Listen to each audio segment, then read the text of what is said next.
Welcome back. Our next guest has been out there recently with some incredibly interesting and important observations on what's going on in our country. We're absolutely delighted to welcome former Hawaii Congresswoman Tulsi Gabbard. Aloha, Tulsi. Great to see you.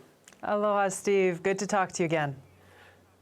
So much. You've just been so interesting. I've been dying to have you join us. Let's start with the whole big tech censorship story. You've had some strong words about that. This is a danger to every American and to our constitutional rights and freedom of speech.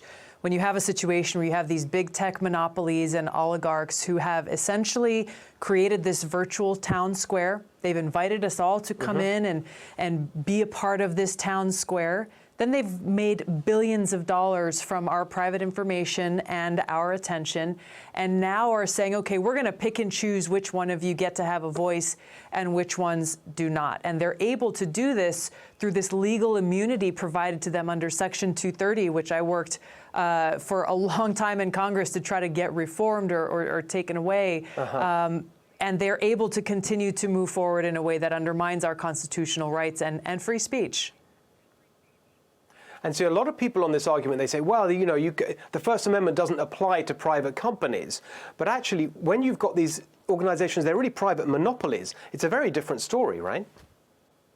It's not only a different story because you have monopoly, it's also, there's precedent, there's legal precedent. If you look back through rulings the Supreme Court has made in the past with regards to these public square type of situations, whether that square is owned by a private corporation or not, whether it's physical or virtual, our First Amendment rights still stand, and that corporation doesn't get to decide who gets to come in and speak on their soapbox in that town square and who doesn't.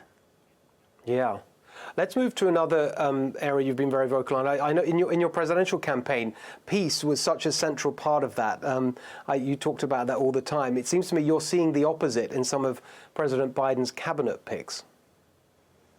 It's unfortunate. You know, I heard you talk earlier in the show about the revolving door. We see the same revolving door in a lot of President Biden's nominees and people he's appointed to these positions, and particularly disappointed in the person that he chose to serve as Secretary of State, primarily because in this position where he's supposed to be our country's chief diplomat to try to negotiate and broker peace, he's somebody in Tony Blinken. He's got a long history of actually advocating for regime change wars, one after the other, after the other, after the other, whether you're talking about Iraq or Libya or Syria. And the common theme throughout each of these is, even as he looks back, he's not, that I've seen, expressed regret or learned from those tough lessons that so many in the country have. He has simply said, well, you know what?